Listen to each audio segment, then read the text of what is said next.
Good afternoon, everyone. I'm Maryann Lazarski, president of the Press Club, and I'm happy to be here today with Milwaukee Fire Chief, Aaron Lipski. He has served the city of Milwaukee for over 25 years as a fourth-generation Milwaukee firefighter and Milwaukee resident.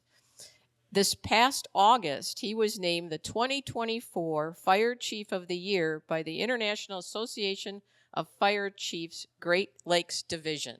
So congratulations, Chief, on that.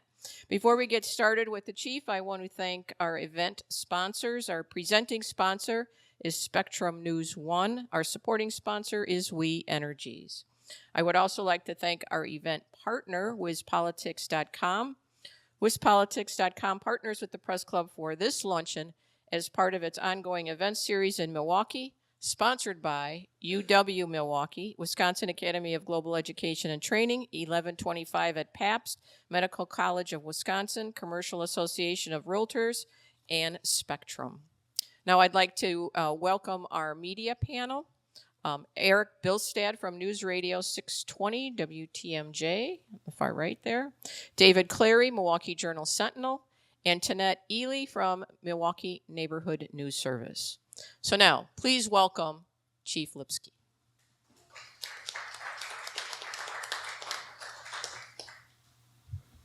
There you go, Chief. It's all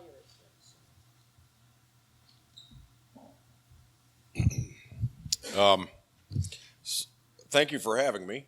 As she introduced me, I'm the fire chief for the City of Milwaukee Fire Department, including my time in the acting capacity. I've been in this role for just under 4 years now, which is about 3 years beyond when I would know better.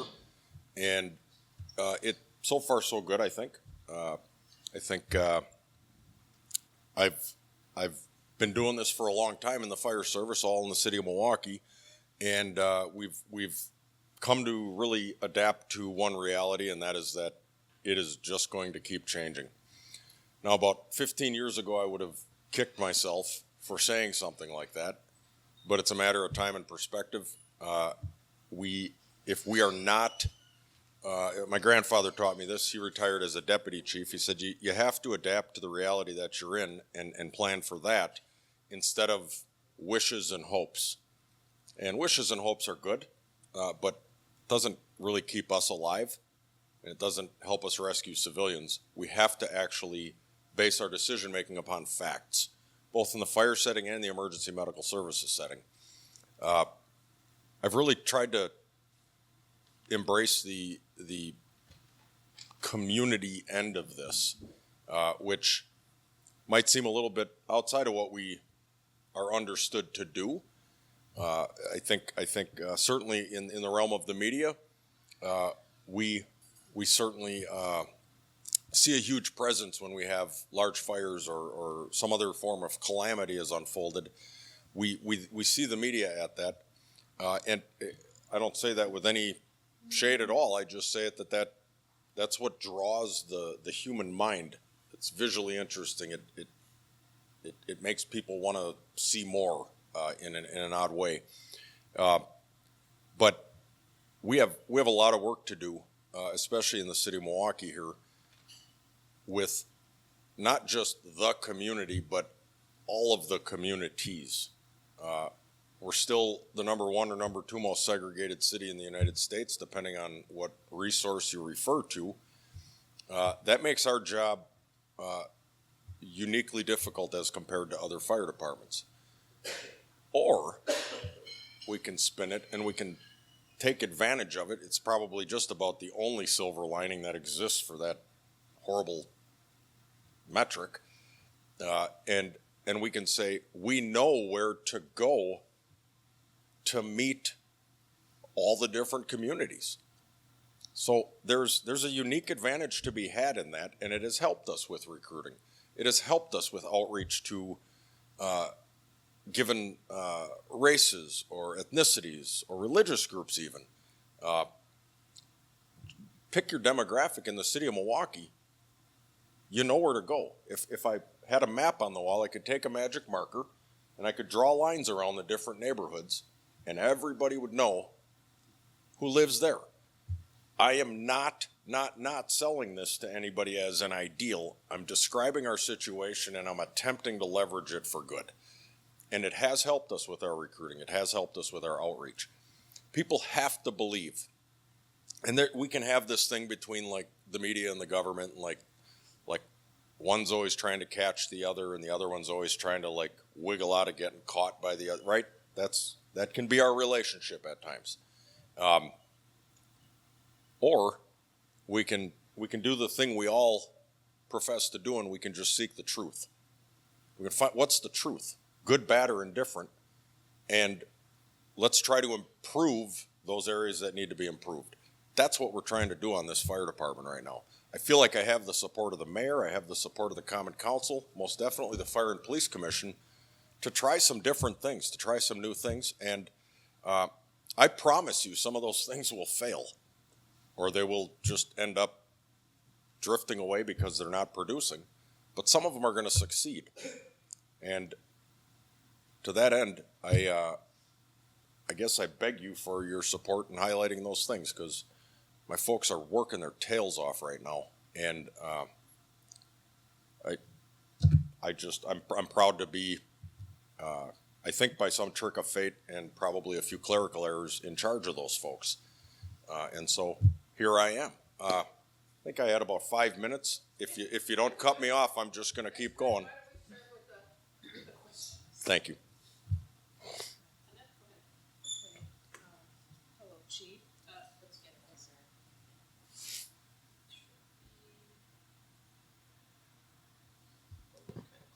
Okay, thank you.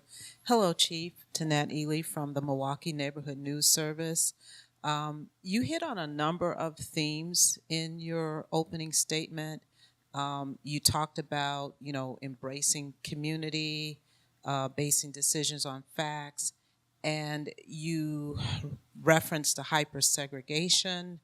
And I'd like to add to that, from what we've seen in our coverage of Black and brown neighborhoods in Milwaukee, just people lacking basic needs, unsafe housing, living conditions. I mean, people may live in housing where they don't have smoke detectors. When you think about all of these issues in Milwaukee, especially around fire safety, what are the greatest needs, and how is your department working to really address these serious problems? Fantastic question. So we can talk. I guess we can talk about like a big flowery way of referring to all those things as social determinants of health, right? And we can acknowledge that we have downright unsafe housing in many cases.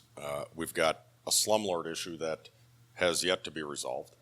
We've got an unhoused population that the city and the county, there's a lot of entities working hard on that problem, and we're starting to get our arms around it, but we still have a huge unhoused population. Those folks naturally find their way into shelter in vacant buildings. We have, and I'm just starting out by listing the problems. I will answer your question, and I know that I'm stating the obvious with these, but we have an opioid epidemic that some parts of it are getting better, but the overall problem continues to worsen. We've got reckless driving, which we're making some changes here. We'll let the metrics bear themselves out in a few years. We've got violent crime, which is, we're breaking all the wrong records here. It can seem too much all at once. We have, if I tick down the list of the task forces I've been assigned to, every one of the task force, go all the way back to the beginning of COVID. Every task force I've been assigned to is an all hands on deck, pull out all the stops, give us everything you got task force. Well, I don't have any more hands left. That's real. So back to the way I approach things through, like, what can I actually do right now? Definitely I want to stretch out what the fire department's involvement in all of these things can be. But I have to back off a little bit at times and go, I don't have the personnel, I don't have the funding, I don't have the the statutory authority, perhaps. I don't have the capacity to do it all at once. So we are plugging ourselves in deliberately everywhere we can. So for instance, we've got on the smoke alarm issue, we just recently expanded that to include specialized smoke alarms for deaf and hard of hearing folks. It's not something we had ever done before. We are constantly pushing these out in the community, trying to make sure, and we're going to be, spoiler alert, we're going to be changing the program shortly. And we used to just try to get one in every occupancy, just at least get one in there. We're going to start pushing more than that because the recommendations have changed as data changes, as we get better information. So we're constantly pushing that. If anybody is interested in getting one and we don't happen to ring your doorbell when you're home, 414-286-8980. 414-286-8980. It's our bilingual smoke alarm hotline. Yeah, it's going to ask you a couple of real basic questions. Leave the message. The nearest firehouse to you will be transmitted that information. They will reach out to you at a time that works. We'll come and we'll get you smoke alarms. They are that important. On these other problems, the unsafe housing conditions, I can't change the housing stock myself, but I can push. I can push on things, which it turns out I'm somewhat adept at. But if people don't want to listen, they're not going to listen. I'll tell you about another thing that's entered our market here that I just spoke of yesterday. It's electric vehicles and lithium-ion batteries. And I bring that up because now we've got old stock. We've got homes that aren't maintained by landlords. You ever read the book Evicted? Yes. Okay, so it tells the whole story, and it's like about us.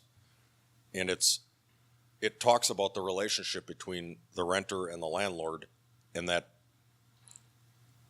the renter is just over a barrel. And if they want to, contact Department of Neighborhood Services to complain about the rats in the wall, they're sent out on the road. And so they just put up with it, and they pay ridiculously high rents for the spaces because perhaps they have bad renters history, perhaps they have bad credit, perhaps they have inconsistent employment or no employment. And landlords go through a screening process, right? I'm saying the obvious things here because it ends up with folks just barely surviving in these spaces. And now we're going to bring a battery-powered scooter in, and we're going to plug it and charge it in our entryway to our home, where these batteries are not yet safe to be inside of our homes. And when they go bad very fast. By virtue of the fact that I'm discussing scooters, I'll point out,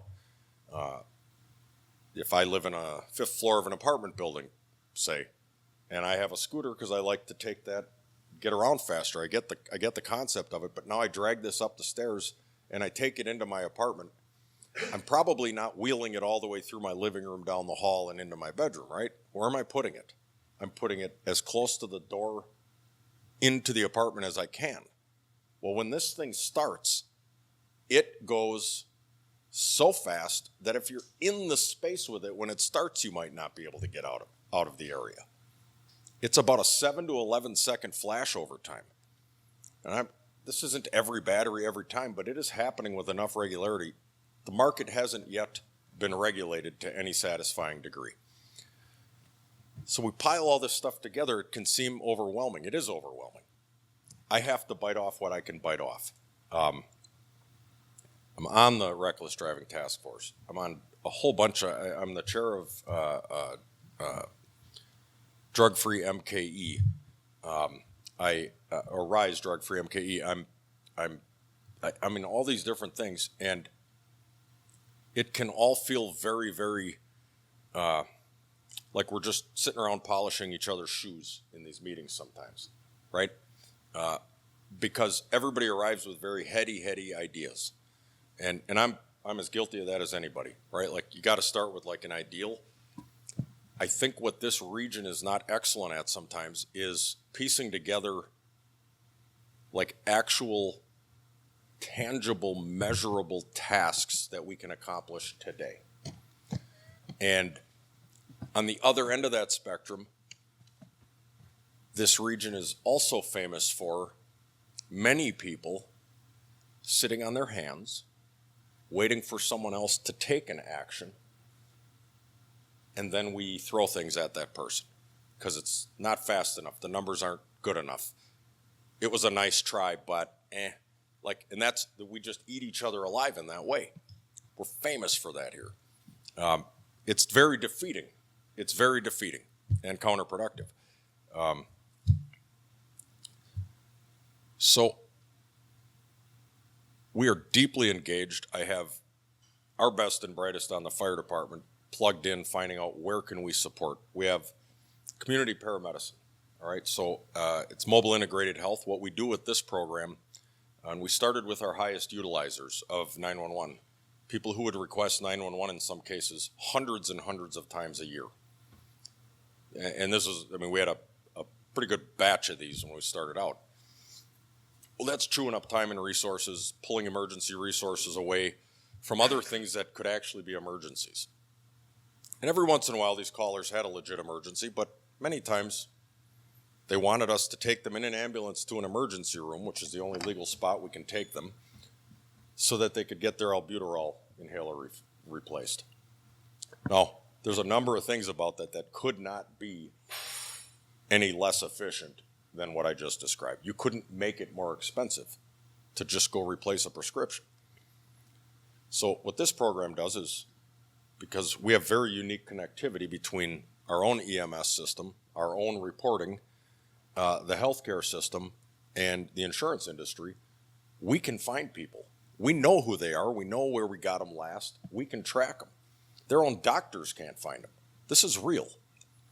So, boom, we go, we find them, and we basically have turned ourselves into like social workers and case managers for these folks so that we get them a primary care doctor. We do an environmental scan. We do connectivity, get them squared away with whatever insurance we can get them hooked in with.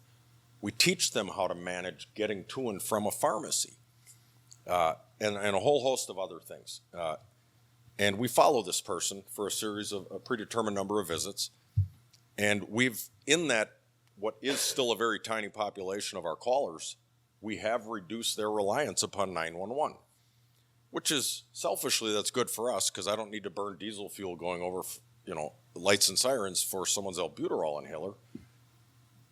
But also, it represents a person taking ownership in their own well-being and a general improvement of their health and wellness. Which sounds like, well, of course, nobody was doing that before. Yes, nobody was doing that before. I'll remind you, we do have a department called the Milwaukee Health Department. And no shade against them. They're as underfunded and under-resourced as any other department. So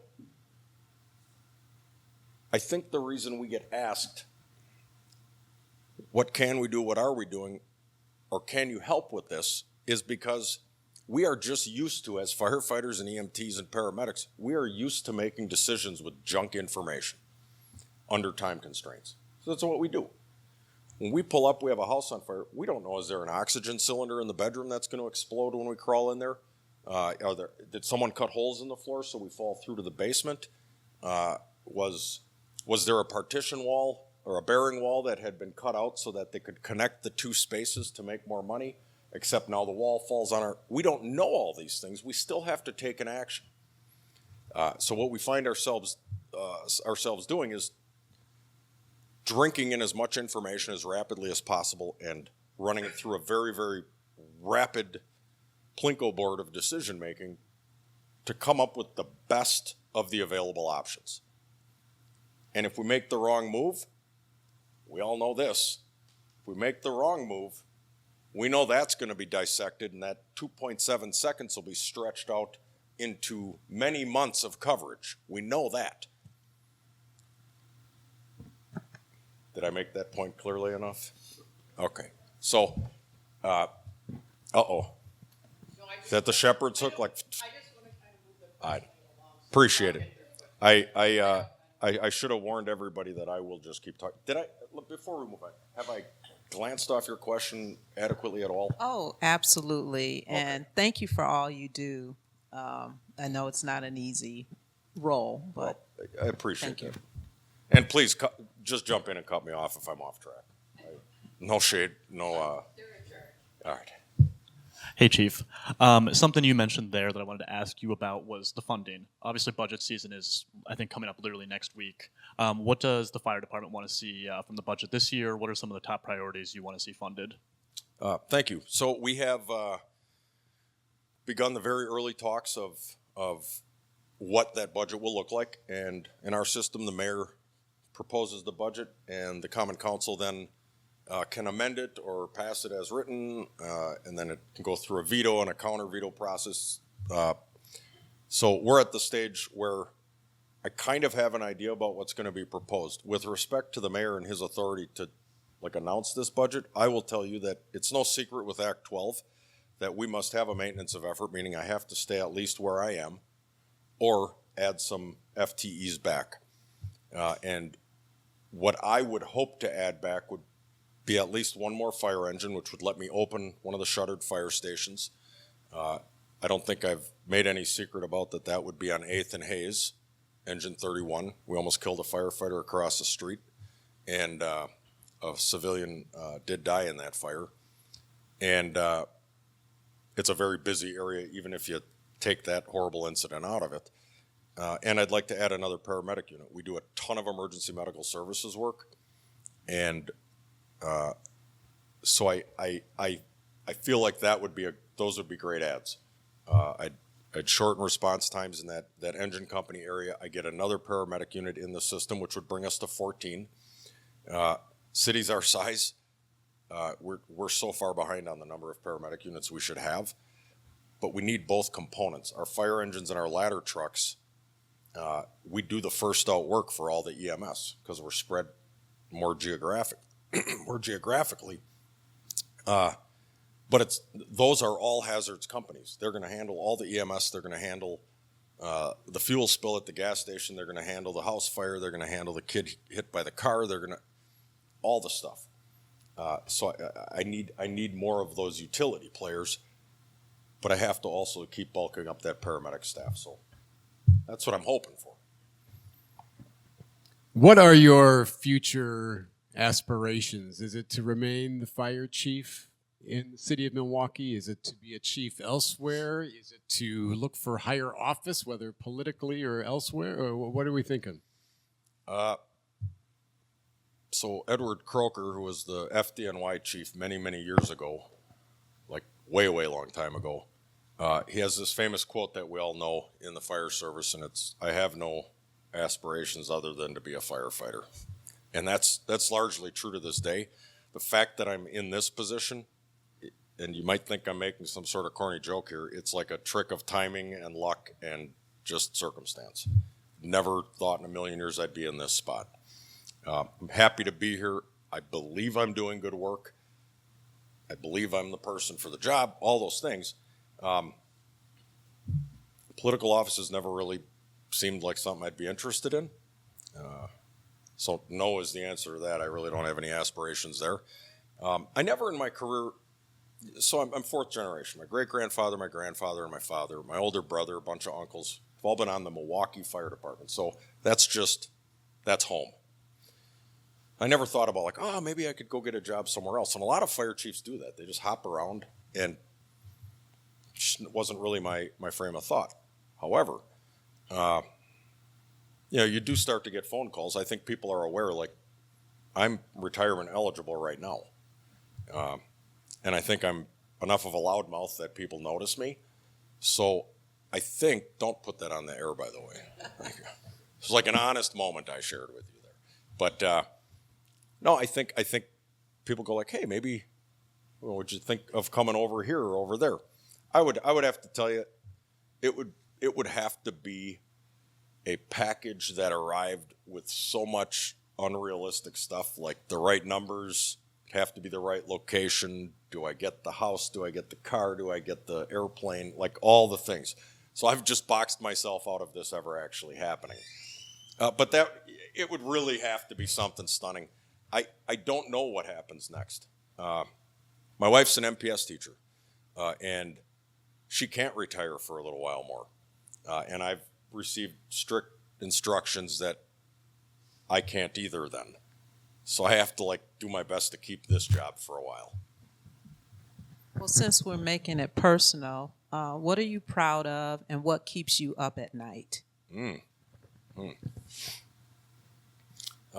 Very personally, I'm proudest of the fact that I come from, I had probably a very familiar background, but my parents were divorced and remarried other people a number of times. They've both settled down in their old age. And I've been married, we just crossed 24 years. And I'll be married to my wife until one of us moves on to the other or beyond, right? And I look back at some of the examples I had, and maybe it didn't steer towards that. So I love my wife to death, and I think I'm super proud of that. And we're both super proud of our daughter. She's 19. She was let to walk on the UWM D1 volleyball team. So she's a sophomore at UW Milwaukee right now, and that's where Krista and I both graduated from. Professionally, there's a lot of singular instances where I think oh, that was kind of cool. I could talk about that. But I think if you've been observing the fire service, you've noticed that we are functioning way more seamlessly with our suburban partners than at any other point. We used to literally pull up, and if it was on the other side of the street, we would turn around. Now, if you're the person who's called, I would go crazy with that. And so, right around 2010 or so, we started just kind of there was some I was younger then, and I reached across to some of our counterparts in these other departments who were kind of younger and a little upstarts, right? And it was like a Hatfield and McCoy thing. We're like, why do we hate you and why do you hate us? Nobody knew. We didn't know why we didn't trust them, and we just knew that that's how it was. We'd pass each other in the grocery store. We wouldn't say hello. We're grown adults who crawl down burning hallways, but we won't have a conversation, right? And that's like a symptom of the entire fire service sometimes. But in this case, it was so raw and so inefficient and so counter to what our mission is. So we started breaking down those barriers, and I will say that those multiple relationships in many different directions have never been stronger. The end result is when you call 911, you know how the city of Milwaukee, that map is just jagged all the way around. Well, that can create some very weird extended response times. And for either us or on the other side of that line, for whatever community I'm talking about.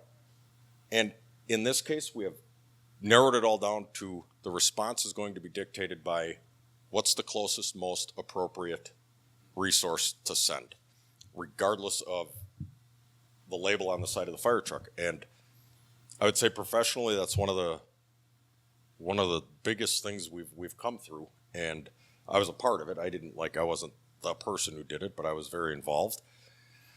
And then I'd say the relationship between labor and management. I'll hearken back to Act 10. That made a lot of friends between the fire and police unions and the rest of the unions, and created real strains between labor and management.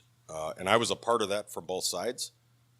We have finally gotten to a spot where we are single mission oriented, and that mission is to take care of our membership so that the membership can go out the door and take care of the public.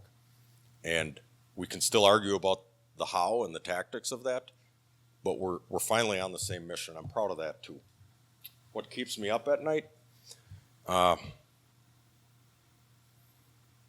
firefighter or a paramedic getting killed. And but for dumb luck and the grace of God sometimes.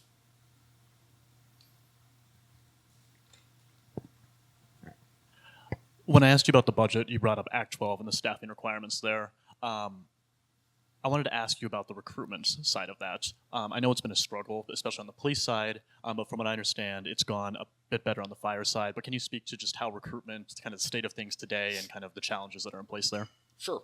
Yeah, we're always kind of in the conversation together with our partners in law enforcement, right? And the dynamics are different. They don't write songs about us, right? So we haven't had those strains. I will say, facts, that from when I came on the job all the way to today, the numbers of people showing up at the door to apply and or take the written and or move on to the physical and all these little gates, the whole curve has dropped. We're not anywhere near, blinking red light emergency mode on that, but the numbers have crept down. We've switched how we're doing it. We have a very, very solid recruitment office. And would you know that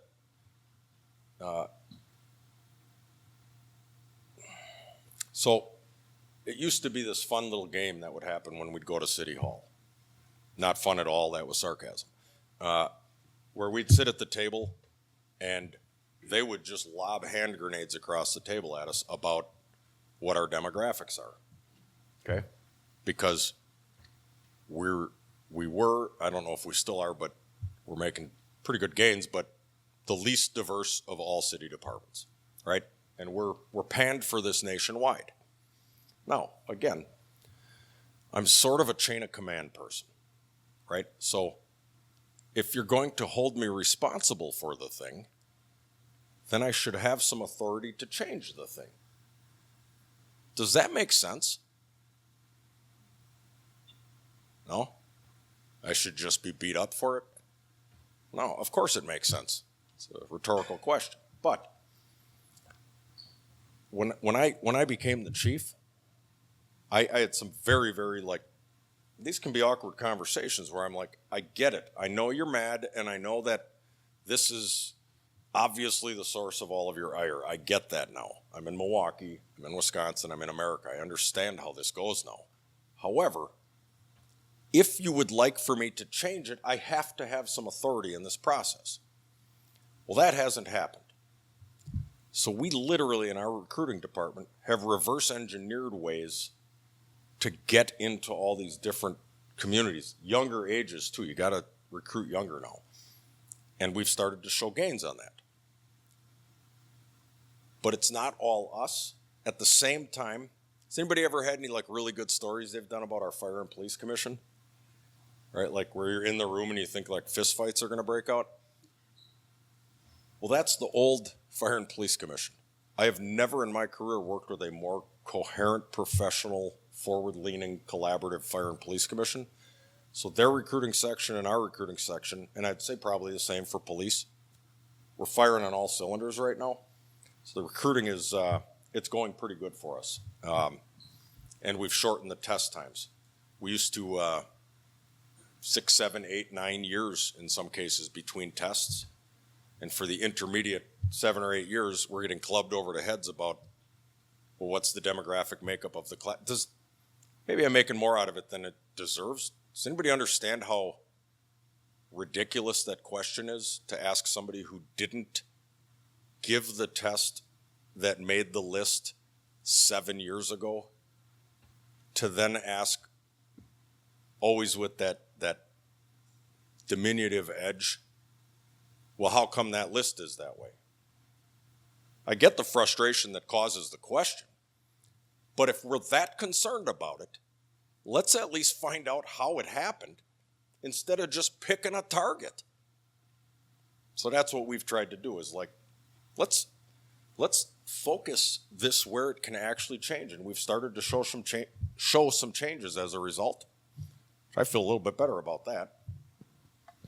The future of firefighting. So if you were going to look in a crystal ball and think of firefighting 20 years from now, how different would it be? And how different would it be urban versus rural as far as generations from now? So I'm the king. 20 years from now, there's like a big throne. No, I'm kidding. No. So we are constantly inundated with new technologies. Don't know if that's the aim of your question or not, but that's part of it. That's only part of it. Part of our struggle in the fire service is, even if I cast my gaze that far and I go, hey, we got little firefighting drones, we can fly into buildings and I don't have to send firefighters in. The problem of getting human life out of a burning building in any sort of timely fashion, if they can pull that off in 20 years, then maybe that's what that looks like. The firefighter's problem is always going to be in the meanwhile. Because you can promise me whatever you want to promise me, and science and the industries want to promise, like, no, this is the new best thing.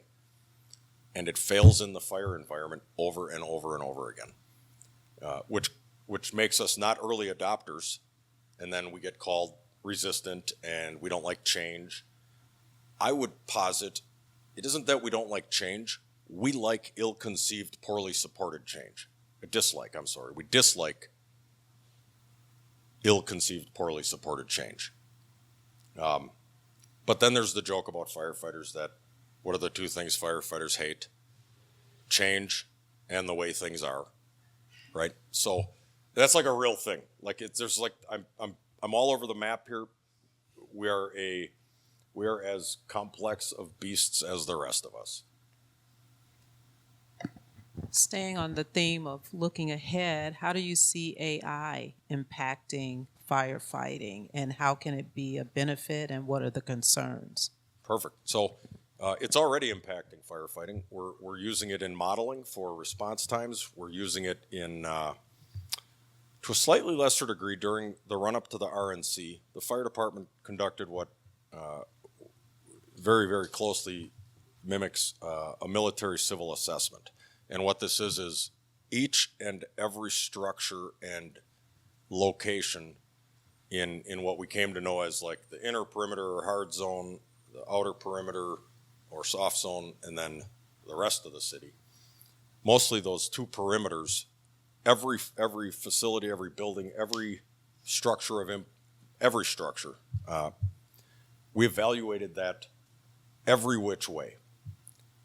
I see AI shortening that process. I had to send people and like into every space in every building and map it and keep records. You would think this is all just like happening. It's just not how it works right now.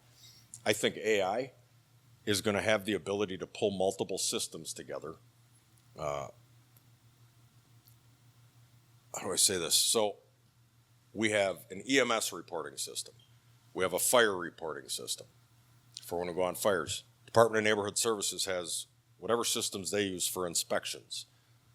The taxing authority has whatever systems they use. And on and on and on. Everybody has their own systems. And what do we know about software? It's proprietary, especially if you're selling it to a city, because we got to make our money, right? And then as soon as you install it, you discover, the hardware doesn't support that software, so you got to upgrade the hardware. And you have just made obsolete 2 or 3 other separate and distinct reporting systems that you use. So you just go in this big circle and you just keep throwing money at big tech. I would think AI is going to create some efficiencies between all these different systems that we just can't figure out. I mean, hey, go profiteering, but like I have to be able to function so that I can go out and do my job. I think AI might help. I wanted to ask you about an issue you mentioned, I believe, at the first question about youth crime. Obviously, you're on the fire side, but the medical side of your department has to deal with these issues quite a bit. It's an issue we hear about from politicians and the police chief and others quite frequently. But what do you think needs to be done about this issue of youth crime in Milwaukee? Well, I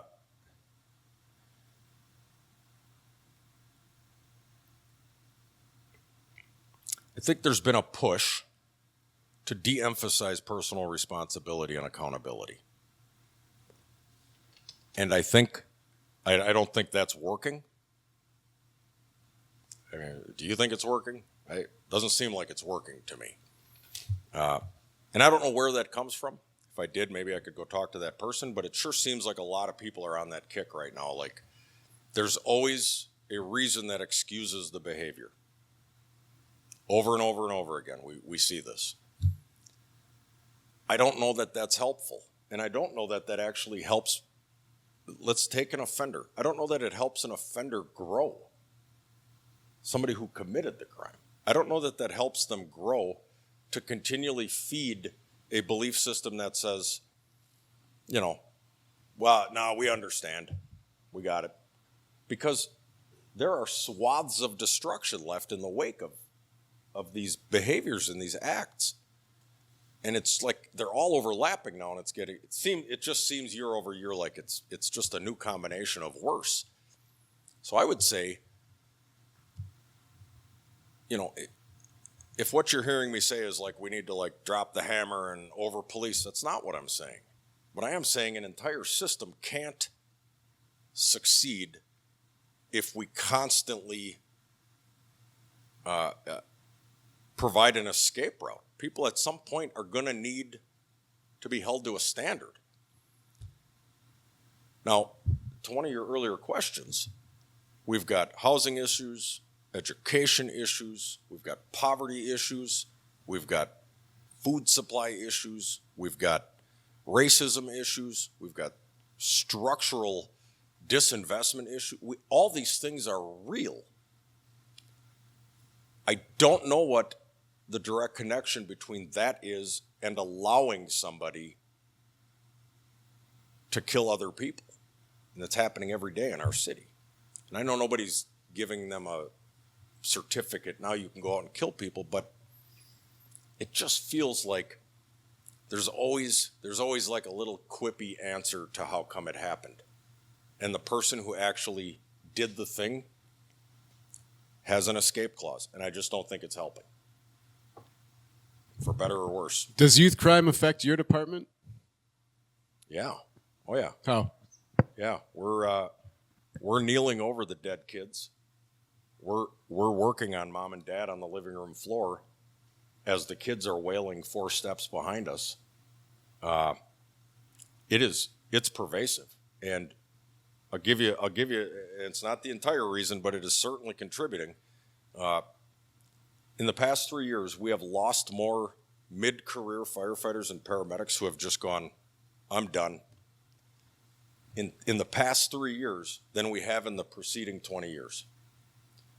So we are experiencing, as a group, burnout, compassion fatigue, physical exhaustion, a cynicism and a saltiness that we can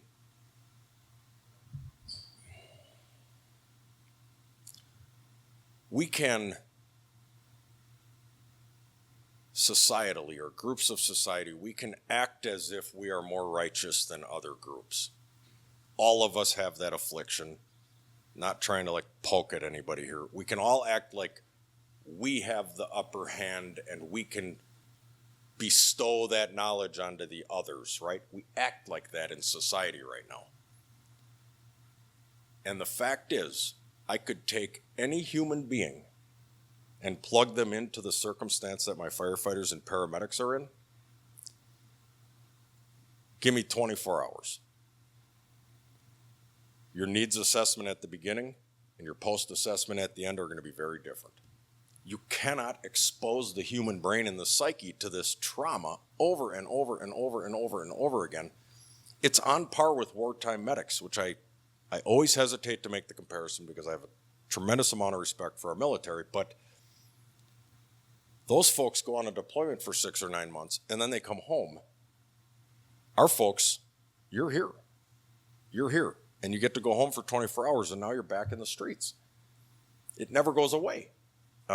We are putting a ton of time and energy and real concerted effort into how do we address those. It's a mental health issue right now, primarily. How do we address that? We're making some inroads, but we're not there yet. That's probably the biggest impact is on the psychological and emotional well-being of our caregivers.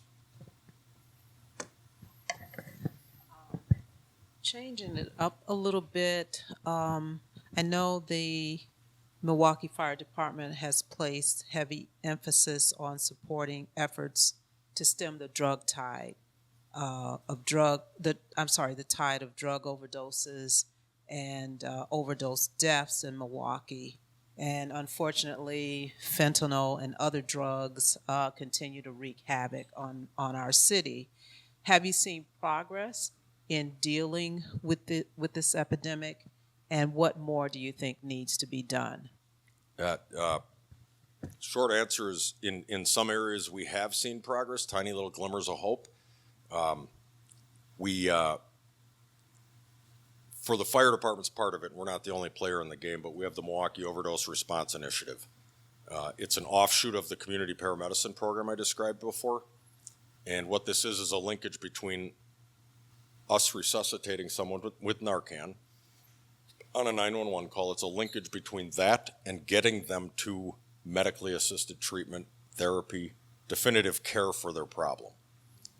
The old way of doing it was we resuscitate them, throw them in the back of an ambulance, drive them to an emergency room, and half the time they're either fighting us halfway to the hospital because we just took away a very expensive high, and that's not a funny joke. That is what was happening.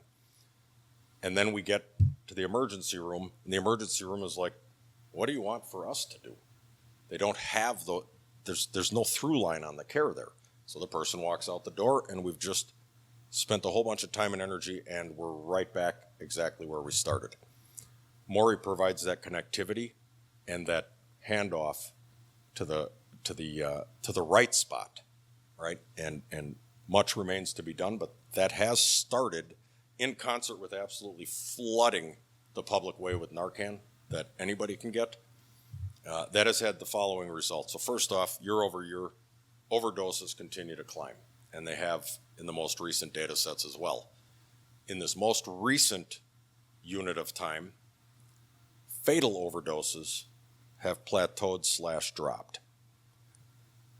This is important because this may not, it's like a tiny reason to celebrate. The whole point of the entire thing is to get people to care, which we cannot do if they die. Super obvious, I get it, but keeping people alive is absolutely pivotal. And the public has been of tremendous help. Law enforcement has been of tremendous help. Many, many law enforcement agencies are carrying Narcan. We distribute hope kits. Anybody wants it, here you go. We just installed or we didn't, but Samad's house on King Drive just installed basically just like a newspaper box. You just open up, you can take harm reduction supplies. Milwaukee County Office of Emergency Management has vending machines. You can get all the harm reduction supplies you want at a number of accessible locations around different neighborhoods in Milwaukee. We really, I'm happy to talk about that. I don't want to make it sound like we're winning because who knows? It seems like we're one bad batch away from having another press conference about 18 people dying in 3 days from overdoses. It feels very brittle and tenuous. We're working very hard. What do we need to do moving forward? So we have, I'd say 95% of the funding for that is grant funding we've applied for to support that Maury program. The settlement funds from multiple big pharma lawsuits is now in city coffers, and it will require council resolution to release those funds. The good news is the council has enough faith in us that a previous resolution earmarks those funds for the Maury program. So we're in the process right now of accessing those funds so we can expand this program and get more people to treatment. Chief, I wanted to ask you about the death of Jolene Waldriff and the policy changes put into place after that. What impact do you think those policy changes will have to prevent something like that from happening in the future? And maybe if you could detail the policy changes for the audience a bit too. Absolutely. So you'll recall horrible incidents of last winter where a lady was missed on 76th and Congress, and an EMS run, cold weather, snow, dark, nighttime.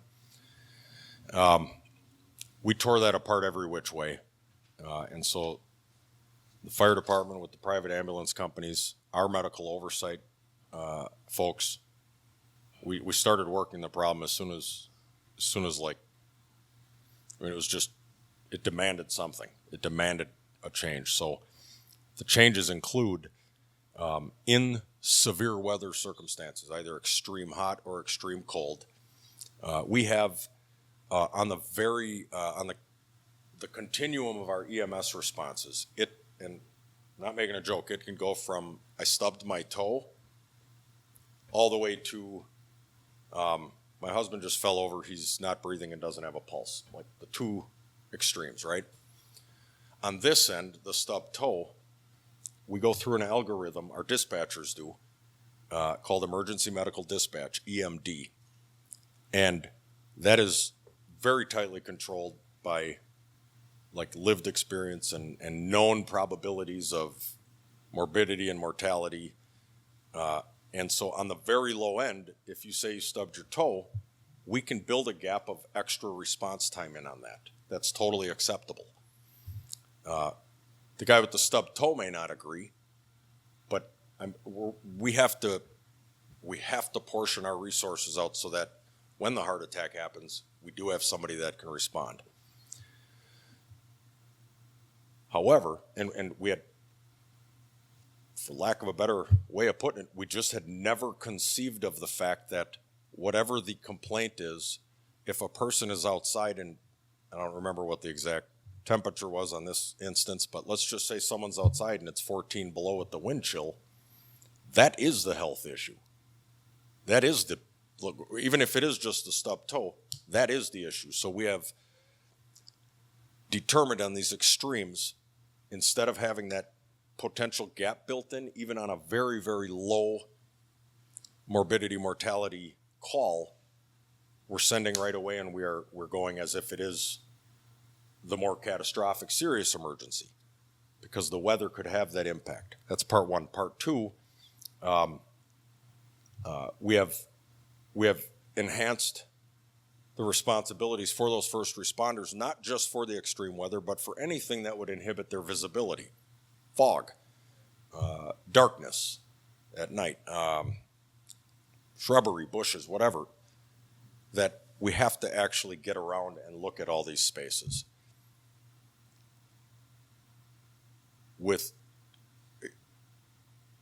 That was a hard protocol to write, because it tries to imagine every possible nook and cranny in the city and against every different type of circumstance. But that's been implemented long ago now. I foresee us not having this miss again as a result. I believe there was a fire truck involved in a crash overnight. Can you share any details as to where that was and what happened there? Anything? I believe it was on Brady and Warren. Does that sound right? It appeared relatively minor damage, as has been reported to me, no injuries. I know nothing about the cause of it. And like, my first question selfishly is usually like, was it our fault? Because that's bad. Not that it's any better if it's someone else's fault, but I don't run everybody else. I run the fire department. I don't know enough about the causality yet. Okay, Chief, thank you. Don't go away, because the tough questions are coming. Thanks to our media panel for their questions. Anybody out here have any questions for Tom? Tom? Thanks for coming. There was a while there where former Northridge Mall was sort of like the worst place in Milwaukee for a vacant building to have arson fires where your folks had to go in and deal with.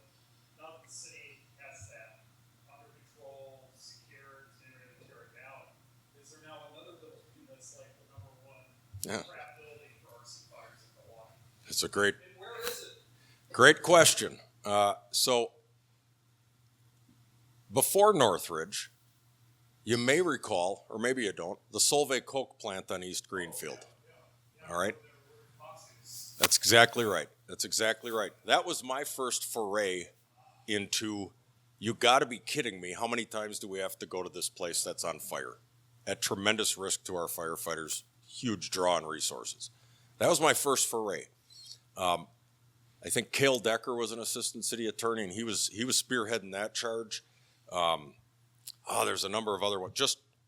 It was my first interaction with the city attorney's office at that level, and I got to see them work, and they did a great job. That was an out-of-city, out-of-state property owner who just was kind of going, meh. And through collective effort, Danielle Bergner, she was with the city attorney's office, right? And she ended up creating the zombie properties ordinance. She worked on that. Just incredible people. Well, then Northridge comes along, and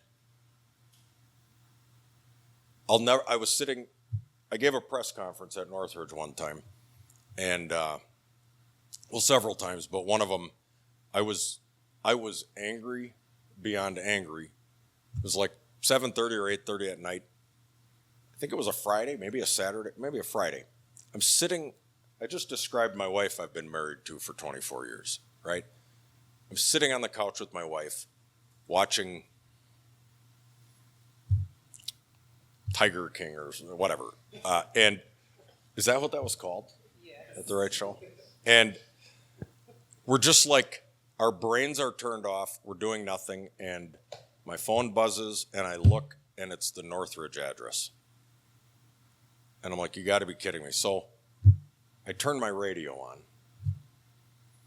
and I listen, and they got a working fire out at Northridge again. And I said, honey, I got to go. I'll be back. I went out there. They called the second alarm. They got it under control, debriefed with the crews, and it all just kind of came to a head for me. A lot of the things we've talked about here, just about a larger, more complex building.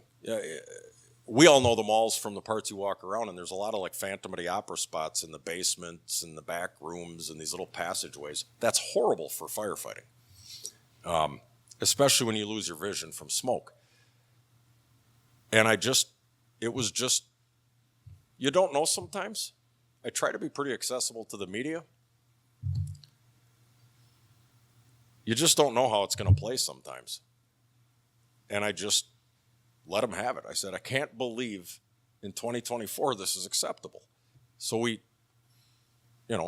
bellyached about it, and like the current dream team of DNS, DCD, city attorney's office, mayor's office, even the governor got involved, like all these people, finally here we are. So what's the next building? I guess I would tell you there's a whole bunch of next buildings. Because one thing that we have in our city is, obviously, we've got limited funds to beat the band. Raising decrepit or abandoned buildings has always been a problem. RAZING raising. And they've now, DNS, DCD, all of city government, it's come up quite a bit in recent hearings. They're trying to lean forward and get these buildings torn down. It makes little sense to us, right? If I look at it myopically just from my little corner of the world, it makes little sense to me why I'm going back to the same vacant building and putting fires out every other month. That makes no sense to us, and it is horribly dangerous. So what we do is we work very closely with DNS. We actually put placards on the buildings to let us know which floors are burned out. Is the roof going to fall on us? So we know how much we can commit. So I guess it's a whole bunch of buildings. The city's still sitting on a sizable catalog of buildings. They're working as fast as their resources allow them. I don't believe there's any ill intent in it whatsoever, but they're all over the place. Many of them are just your basic residences. Jeff? I live in Washington County, and the county executive there had a listening session where he talked about a problem that you alluded to, which is elderly people or those who are invalid, et cetera, calling paramedics or EMTs, in his instance, to take 2 Tylenol. And he was speculating with the aging population in his growing county that they simply couldn't cope with it. You described a situation in Milwaukee where you're attempting to address address that kind of a problem. Do you have any thoughts of how your solution could apply to others, or certain changes in law or medical practice that would reduce the pressure on your emergency responders? Yeah, absolutely. Our community paramedic program is the model for the state, and that's the program I was referencing for those sorts of issues. It is the model for the state. The CDC has adopted much of the tenets of it. Excuse me, that's my I'm talking too long alarm. So it is readily transferable. I'll tell you what a problem would be in a community that is looking at doing it, because everybody, and I know it's the same thing in the media because y'all tell me about it, everybody's strapped, right? The budgets are junk everywhere. And so, whereas reporters used to actually come out to see if something was going on, now they just call and ask if something is going on. Not the end of the world. Fine, well, if we can take the call, we will, but like, that's a change, right? Same thing with this. People want an immediate gain. Elected officials want things to cost less or not cost as much more as is projected. They want things to be cheaper. So there's a proposition that comes up every time this occurs around the country where, well, so if we do this, we can shut down 3 fire engines and 4 ambulances. And as I referenced before, our problem is always in the meanwhile. Because, yeah, you can do whatever you want to do, but that's going to have some damaging effects because there's a whole bunch of other stuff that isn't serviced by this program we're going to put in play. And the gains from the program are 3, 4, 5 years down the road. And I understand. I know how budgeting works. But that trade-off is what inhibits that a lot of times. I guess what I'm saying is, if it was something somebody really was serious about implementing, it needs to be in addition to their resources. Because I promise you, and I don't know Washington County's situation with fire and EMS, but I can speak from a statewide point of view, it's substandard. And I don't say that as compared to Milwaukee. I say that empirically. It's not where it needs to be. Okay, one last question, if there is one. I think that will do it. Thank you, Chief Lipski. And again, to our media panel. I thought I was getting some hard questions. Well, those come later. All right. No, thank you. I really appreciate it. Thank you. I just need to get over here and say, again, thank you again to our event sponsors in the Newsroom Pub, Safe House, for being the hosting sponsor of this event. If you're not a member of the Milwaukee Press Club, I want to introduce you. Back there is Lexi Deblitz. She is our new Executive Administrative Director. Joette Richards, as you may or may not know, after 18 years, had an opportunity she couldn't, say no to. So she has left us, but she's here in spirit. But Lexi is doing a great job already. This is what, your first newsmaker, second newsmaker, first newsmaker. So anyway, let's give her a warm welcome to the Newsroom Pub and the Press Club. Upcoming events, Tuesday, October 8th is our Newsmaker Luncheon featuring Eric Hovde, and Friday, October 25th is our Media Hall of Fame at the St. Kate. So look for information on our website for that. Thank you so much. Have a good afternoon.